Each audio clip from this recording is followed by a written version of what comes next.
नमस्कार दोस्तों, खबर बहुत बड़ी है। राहुल गांधी की सजा पर रोक लगा दी गई है और इन दो तारीखों पर गौर कीजिए, 13 अप्रैल और 3 मई। इन दो तारीखों की क्या अहमियत है मैं आपको बतलाने वाला हूं, एक एक करके आपके स्क्रीन पर आ रहा है। कोर्ट ने राहुल गांधी को जमानत दे दी है और सजा पर फिलहाल रोक लगा दी है। सूरत की कोर्ट से राहुल गांधी को जमानत मिल गई है। कोर्ट ने राहुल गांधी की जमानत 13 अप्रैल तक बढ़ा दी है। इसी दिन राहुल की जमानत पर सुनवाई होगी। इसके साथ कांग्रेस नेता राहुल गांधी ने अपनी सजा को भी चुनौती दी है, जिस पर 3 मई को सुनवाई होगी। बता दें कि इस मामले में सजा सुनाए जाने के 11 दिन बाद राहुल गांधी ने सेशंस कोर्ट में याचिका दाखिल की है। और जैसा कि मैं आपको लगातार बता रहा हूं दोस्तों, भारतीय जनता पार्टी राहुल गांधी के इस मूव से, इस पैंतरे से बुरी तरह से बौखला गई है। मगर जो उसने कहा है, क्या वो वाजिब है? अगर राहुल गांधी सूरत की अदालत अपनी बहन के साथ पहुंचते हैं और कांग्रेस के राज्यों के तमाम मुख्यमंत्रियों के साथ पहुंचते हैं, तो क्या वो अदालत पर दबाव बना रहे हैं? क्या वो ड्रामा कर रहे हैं? ऐसा भारतीय जनता पार्टी को क्या पता है जिसके जरिए राजनेता अदालतों पर दबाव डाल सकते हैं? आज की बड़ी खबर दोस्तों, राहुल गांधी पहुंचे थे सूरत की एक अदालत के सामने। जैसे कि आप जानते हैं, निचली अदालत ने उन्हें 2 साल की सजा सुनाई है आपराधिक मानहानि के मामले में। उसके खिलाफ अपील करने 11 दिनों के बाद आज राहुल गांधी अपनी बहन के साथ, पहले आप देख सकते हैं कि वो विमान में सवार होकर पहुंचते हैं और उसके बाद सूरत की अदालत पहुंचते हैं। दोस्तों, आज इस कार्यक्रम में आपको मेरे साथ बने रहना होगा, क्योंकि आगे जाकर मैं आपको बताने वाला हूं कि राहुल गांधी के किस दांव से भारतीय जनता पार्टी के चारों खाने चित। मगर राहुल गांधी जैसे ही पार्टी के तमाम बड़े नेताओं के साथ, खासकर अपनी बहन के साथ जब वहां पहुंचते हैं, तो भारतीय जनता पार्टी इसे ड्रामा बताती है और ये कहती है कि यह अदालत पर दबाव बनाने की एक सोच है। आपके स्क्रीन पर संबित पात्रा जो कहते हैं यह ड्रामा है और अदालत पर दबाव बनाया जा रहा है। संबित पात्रा, कुछ सवालों के जवाब दें। अगर यह अदालतों पर दबाव बनाना है तो इन 3 महाशयों पर सवाल का जवाब दें। आपके स्क्रीन पर जस्टिस नजीर, जो रिटायर होने के बाद सीधा आंध्र प्रदेश के गवर्नर बना दिए जाते हैं। आपके स्क्रीन पर chief justice of India Ranjan Gogoi, जो रिटायर होने के बाद भारतीय जनता पार्टी की मदद से राज्यसभा चला जाते हैं। आपके स्क्रीन पर जस्टिस अशोक भूषण, जो रिटायरमेंट के 1 महीने बाद NCLAT के अध्यक्ष बना दिए जाते हैं। इसके बारे में संबित पात्रा का दरअसल कहना क्या है? ऐसे में आज जब राहुल गांधी अपनी बहन के साथ पहुंच गए, तो भारतीय जनता पार्टी इस कदर बौखलाई क्यों हुई है? मैं आपको बतलाना चाहता हूं किरण रिजिजू ने क्या कहा आपके स्क्रीन पर। केंद्रीय कानून मंत्री किरण रिजिजू ने सोमवार को दावा किया कि कांग्रेस न्यायपालिका पर अनुचित दबाव बनाने की कोशिश कर रही है। उन्होंने कांग्रेस नेता राहुल गांधी के सूरत के एक अदालत में उपस्थित होने के लिए जाते समय उनके साथ पार्टी के नेताओं के जाने की योजना पर सवाल खड़ा किया। रिजिजू ने कहा, मेरा सीधा सवाल है, कांग्रेस न्यायपालिका पर इस तरह का अनुचित दबाव बनाने की कोशिश क्यों कर रही है? न्यायिक मामलों से निपटने के तरीके होते हैं, लेकिन यह क्या तरीका है? उन्होंने सवाल किया, क्या पहले ऐसा कोई मामला देखने में आया है जब कोई पार्टी अदालत का घेराव करने की कोशिश कर रही है? बड़ा प्रश्न ये दोस्तों कि आखिर संबित पात्रा और किरण रिजिजू, जो कि देश के कानून मंत्री हैं, ऐसा क्यों कह रहे हैं कि कांग्रेस अदालत का घेराव कर रही है? चलिए, हाथ कंगन को आरसी क्या, पढ़े लिखे को फारसी क्या। मैं किरण रिजिजू को उनके अपने बयानों की तरफ उनका ध्यान खींचना चाहूंगा। ये वो कानून मंत्री हैं दोस्तों जिन्होंने सुप्रीम कोर्ट के जजेस पर लगातार दबाव बनाया था, चीफ जस्टिस चंद्रचूड़ पर लगातार दबाव बनाया था, कोलिजियम सिस्टम को लेकर, यानी कि जजेस के नियुक्ति को लेकर। बात यहां नहीं रुकी, याद कीजिए इनका एक और शर्मनाक बयान, जब लॉ मिनिस्टर ने कहा था कि कुछ जजेस, कुछ रिटायर्ड जजेस एंटी इंडियन हैं, भारत विरोधी। तो बड़ा प्रश्न, अदालत पर दबाव कौन बना रहा है, किरण रिजिजू या राहुल गांधी? मैं आपको बतलाना चाहता हूं, कांग्रेस अध्यक्ष मल्लिकार्जुन खड़गे ने इस पर करारा जवाब दिया है, पलटवार किया है आपकी स्क्रीन पर। हम कोर्ट के फैसले पर बहस नहीं करेंगे, लेकिन अन्याय के खिलाफ लड़ेंगे। सरकार अडानी के मामले में जेपीसी का गठन नहीं चाहती। सदन ना चलने देने की योजना वो पहले से ही करके आते हैं। अगर राहुल गांधी गुजरात की सूरत कोर्ट जा रहे हैं तो वो शक्ति प्रदर्शन नहीं है। राहुल गांधी हमारे नेता हैं और अपने नेता के साथ खड़े होने के लिए हम वहां गए थे। यहां पर मल्लिकार्जुन खड़गे से जाहिर सी बात है, यह सवाल पूछा गया कि आखिर वहां पर तीन मुख्यमंत्री क्यों पहुंचे, राहुल गांधी के साथ उनकी अपनी बहन क्यों पहुंची। तो इसी का जवाब वो दे रहे थे कि यह शक्ति प्रदर्शन नहीं है, और चूंकि राहुल गांधी नेता हैं इसलिए उनका साथ देने के लिए आज सूरत में ये तमाम लोग पहुंचे। मैंने आपको बतलाया कि किरण रिजिजू खुद कितनी आपत्तिजनक बातें सुप्रीम कोर्ट से लेकर अदालतों के बारे में करते रहे हैं, उसके बारे में उनका क्या कहना है। ऐसे में क्या वाकई ये ड्रामा कहा जा सकता है, या कहीं ये भारतीय जनता पार्टी की बौखलाहट तो नहीं। कार्यक्रम की शुरुआत में मैंने आपको बताया था कि मैं आपको बतलाने वाला हूं कि राहुल गांधी के किस दांव से भारतीय जनता पार्टी न सिर्फ बौखला रही है बल्कि उसके चारों खाने चित। आइए देखते हैं मेरी ये विशेष पेशकश। तो एक तरफ जहां राहुल गांधी ने सूरत की अदालत में हाजिरी दी, वहीं दूसरी तरफ 11 दिनों की देरी से जो अदालत पहुंचे हैं, यह राहुल गांधी का बहुत बड़ा दांव माना जा रहा है। और अब मैं आपको एक एक करके बताने वाला हूं क्यों। सबसे पहले दोस्तों इस बात पर गौर कीजिए कि राहुल गांधी ने जितनी ज्यादा देरी की, भारतीय जनता पार्टी उतनी ज्यादा बौखला गई। आपने गौर किया होगा, तमाम न्यूज चैनल्स पर, चाहे इनके पालतू पत्रकार हों या भारतीय जनता पार्टी नेता, सब एक स्वर में कह रहे थे कि राहुल गांधी इतनी देरी क्यों कर रहे हैं, इतनी देरी से वो सूरत की अदालत को चुनौती क्यों दे रहे हैं, तुरंत क्यों नहीं जा रहे हैं। कहीं ना कहीं भारतीय जनता पार्टी के नेताओं के जहन में यह ऊहापोह की स्थिति थी, यह धर्म संकट की स्थिति थी कि अगर राहुल गांधी चुनौती नहीं देते हैं और अगर वो जेल चले जाते हैं तो राहुल गांधी का रुतबा और भी बड़ा हो जाएगा और वो एक राजनीतिक शहीद बन जाएंगे, जो भारतीय जनता पार्टी को मंजूर नहीं है। तो एक तो मास्टर स्ट्रोक ये हुआ दोस्तों कि अब राहुल गांधी या कांग्रेस के नेताओं से ज्यादा भारतीय जनता पार्टी और उनका पालतू मीडिया यह सवाल कर रहा था कि भाई राहुल गांधी जो है वो अदालत में कब चुनौती देंगे। राहुल गांधी इस तमाशे को देखते रहे। मुद्दा नंबर 2, जैसे ही राहुल गांधी को सजा सुनाई जाती है और जैसे ही उनकी संसद सदस्यता खारिज हो जाती है, आप देख सकते हैं किस तरह से कांग्रेस और संसद के अंदर पूरा विपक्ष जो है वो लामबंद हो गया, उसने प्रदर्शन करना शुरू कर दिया। ये तस्वीरें दुनिया भर में दिखाई जाने लगी। दिलचस्प बात यह कि अब तक अरविंद केजरीवाल जो लगातार कांग्रेस की आलोचना करते थे, उन्होंने विधानसभा के अंदर खड़े होकर न सिर्फ राहुल गांधी को समर्थन दिया बल्कि प्रधानमंत्री के बारे में कहा कि प्रधानमंत्री नरेंद्र मोदी अब तक के सबसे ज्यादा भ्रष्ट और अनपढ़ नेता थे। अखिलेश यादव जो कुछ दिनों पहले तक यह कह रहे थे कि भाई बीजेपी और कांग्रेस में कोई फर्क नहीं है, वो भी राहुल गांधी के पक्ष में आ गए। और बिहार में जो गठबंधन में दरार आ रही थी, महागठबंधन में दरार आ रही थी, तेजस्वी और कांग्रेस में दरार आ रही थी, खुद तेजस्वी सामने आए और उन्होंने राहुल गांधी का साथ दिया। यानी कि दूसरा बड़ा मास्टर स्ट्रोक, पूरा विपक्ष एक साथ और पूरा विपक्ष अब राहुल गांधी के पीछे लामबंद है। इसका अर्थ क्या हुआ दोस्तों? यह कहा जा रहा है कि 2024 में विपक्ष को एक होना पड़ेगा अगर वो प्रधानमंत्री नरेंद्र मोदी को हराना चाहते हैं, क्योंकि प्रधानमंत्री नरेंद्र मोदी के पास न सिर्फ उनका अपना राजनीतिक करिश्मा है, उनके साथ सीबीआई है, ईडी है, इनकम टैक्स है, प्रचार तंत्र है, गुल्लू कालू और पापा की परियां हैं। ऐसे में भारतीय जनता पार्टी या प्रधानमंत्री नरेंद्र मोदी से मुकाबला करने का सिर्फ एक तरीका है कि पूरा विपक्ष एक साथ आए। राहुल गांधी को जो 2 साल की सजा सुनाई गई है, उसका दूसरा बड़ा फायदा यह हुआ है दोस्तों कि पूरा विपक्ष अब लामबंद दिखाई दे रहा है।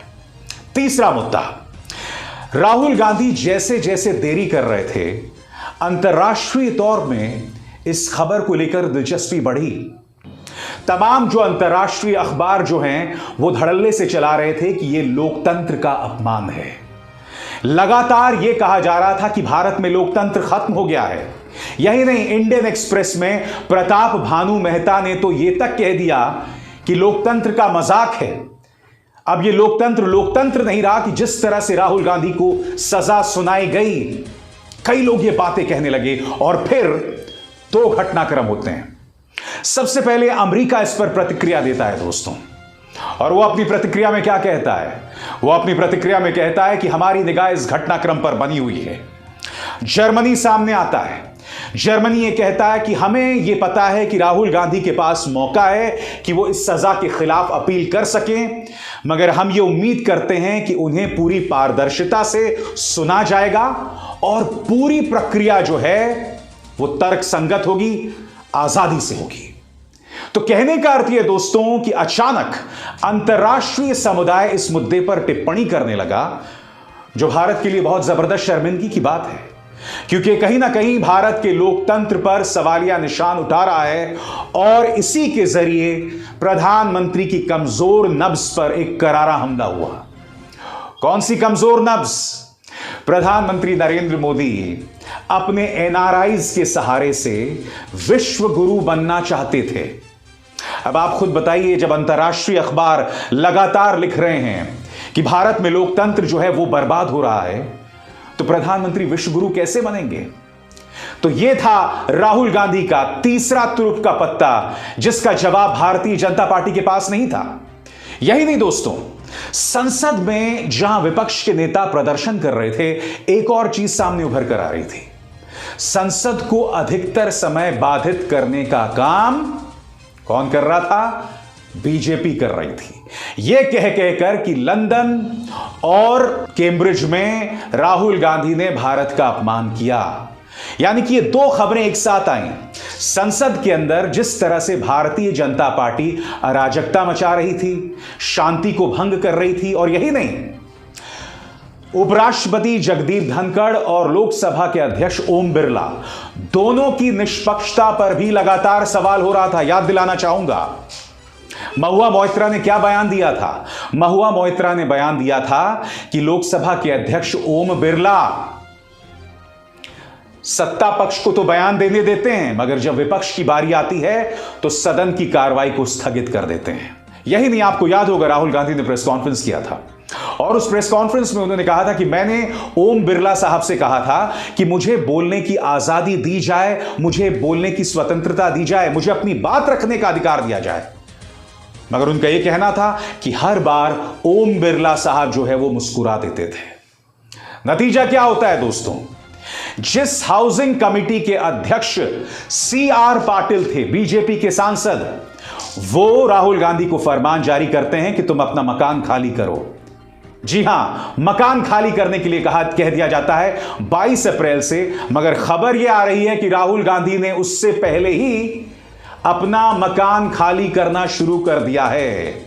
वो इंतजार नहीं कर रहे हैं 22 अप्रैल का।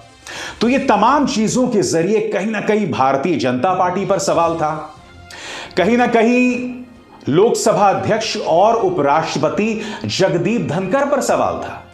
मगर जगदीप धनखड़ के बारे में क्या कहा जाए दोस्तों? आप इस तस्वीर में देखिए, उपराष्ट्रपति बन चुके हैं, बावजूद उसके प्रधानमंत्री की तस्वीर लेकर खड़े हुए हैं। और ये तमाम तस्वीरें राहुल गांधी के बयान को और पुख्ता करती हैं, क्योंकि आपको याद होगा जब अडानी पर भी बहस चल रही थी और जब हिंडनबर्ग का जिक्र राज्यसभा में हुआ था, तब जगदीप धनखड़ खड़े हो गए थे और कह दिया था कि इसका जिक्र बिल्कुल नहीं होगा। तो यह था राहुल गांधी का एक और तुरुप का पत्ता, जिसमें भारतीय जनता पार्टी पूरी तरह से धराशायी हो गई। इसके अलावा राहुल गांधी अब यह बार बार कह रहे हैं कि मेरी संसद की सदस्यता इसलिए गई, मुझे घर से इसलिए निकाला गया, मुझे सजा इसलिए दी गई क्योंकि मैं अडानी पर बोल रहा था। और इसी के साथ उन्होंने इस बात को लेकर जोड़ दिया कि प्रधानमंत्री अडानी का जिक्र करने से डरते हैं। उन्होंने मोदी इक्वल टू अडानी कर दिया, दोनों नाम को जोड़कर रख दिया। और अगर आप सूरत की जिस सेशंस कोर्ट ने फैसला सुनाया है उसकी पूरे टाइमलाइन पर गौर करें, जिसका जिक्र जयराम रमेश ने किया था कि पहले राहुल गांधी अडानी पर भाषण देते हैं जिसे 18 जगह से नोच दिया जाता है। हालांकि राहुल गांधी ने जो भी बात कही वो सारी चीजें सार्वजनिक तौर पर मौजूद थीं। तो पहले तो अडानी पर राहुल गांधी बयान देते हैं और उसके बाद अचानक सूरत की सेशंस कोर्ट में गतिविधियां तेज हो जाती हैं।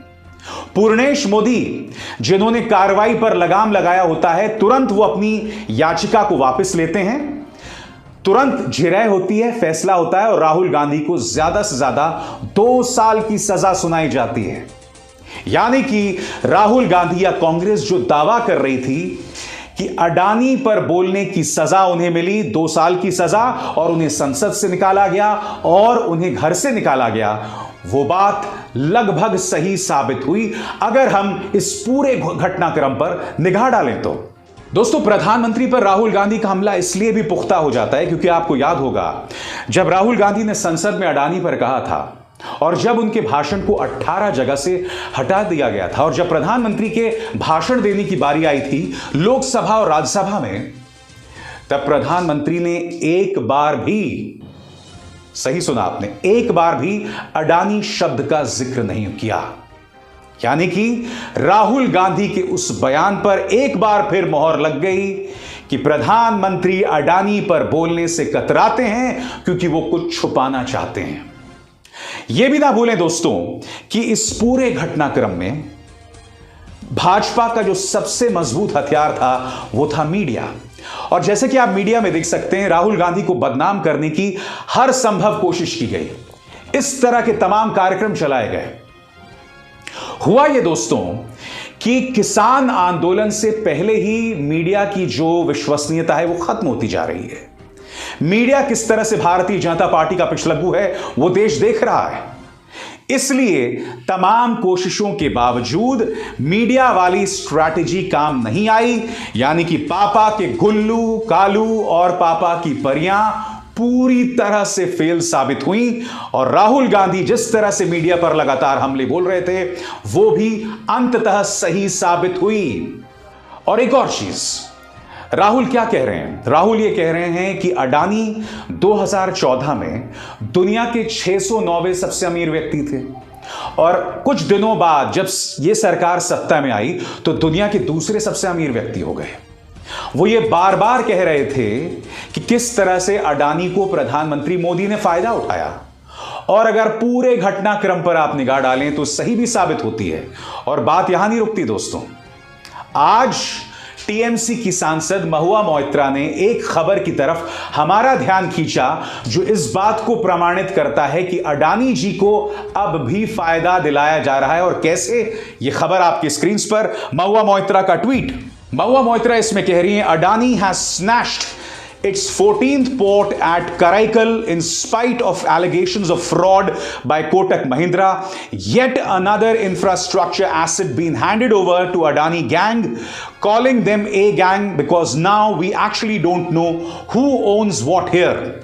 यहां पर महुआ मोइत्रा एक खबर का हवाला देकर कह रही हैं कि किस तरह से केरल के कराईकल में अडानी ने अपने 14वें बंदरगाह पर कब्जा कर लिया और उसकी लड़ाई लगातार कोटक महिंद्रा से चल रही थी।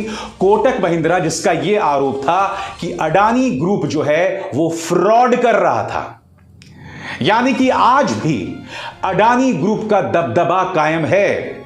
और अब मैं आपको एक और खबर देने वाला हूं जिससे राहुल गांधी और महुआ मोइत्रा की बातें सही साबित होती हैं। आपको याद होगा दोस्तों, ये थे इजराइल के पूर्व राजदूत, उनका नाम था रॉन मल्का। रॉन मल्का कौन है? इनकी 2 खास बातें हैं। पहली खास बात, इन्होंने इस्राइल के अंदर जो अडानी के जितने भी निवेश थे, जितने भी इन्वेस्टमेंट थे, उसे चिल्ला चिल्ला कर कहा कि सब सही है, ऑल इज वेल। जब वो राजदूत थे। यही नहीं, आपको याद होगा दोस्तों कश्मीर फाइल्स के बारे में, जब इस्राएली फिल्म मेकर नादव लापिद इस शख्स ने कहा था कि कश्मीरी फाइल्स एक वाहियात फिल्म है, नफरत को बढ़ावा देती है, जब इस तरह की तमाम चीजें कही थी, तब रॉन मल्का सामने आए थे और उन्होंने कहा था कि नादव लापिद जो कह रहे हैं वो उनके अपने विचार हैं, इसराइल के विचार नहीं है। इस तरह की बातें रॉन मल्का ने कही थी। अब आप मुझसे पूछेंगे कि मैं रॉन मल्का की बात क्यों कर रहा हूं।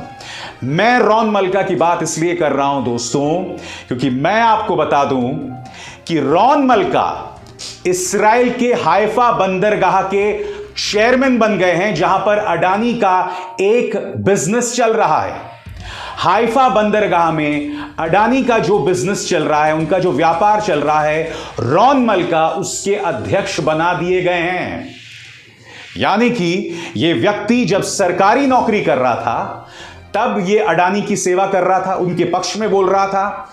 तब यह कश्मीर फाइल्स जैसी नफरती फिल्में जो सिर्फ कश्मीर मुद्दे का एक पहलू दिखा रहे थे, उसके समर्थन में उतरा था, यानी कि बीजेपी की प्रोपेगेंडा फिल्म के समर्थन में उतरा था। अब अडानी ग्रुप के एक एंटिटी का इसे अध्यक्ष बना दिया गया है। इसलिए मैंने कहा आपसे कि राहुल गांधी के दांव के सामने भारतीय जनता पार्टी पूरी तरह से चित हो गई है दोस्तों, पूरी तरह से हिल गई है। क्योंकि राहुल गांधी जो बात लगातार कह रहे थे, एक एक करके सही साबित हुई, और मैंने अभी आपके सामने तथ्यों के साथ उस बात को प्रमाणित किया। बहरहाल आज का घटनाक्रम बहुत दिलचस्प रहा। जब राहुल गांधी वहां पहुंचे, उनके साथ पार्टी के तमाम दिग्गज नेता थे। उनकी बहन प्रियंका गांधी वाड्रा उनके साथ थी, मुख्यमंत्री उनके साथ थी, यानी कि राहुल गांधी का शक्ति प्रदर्शन सूरत के अंदर।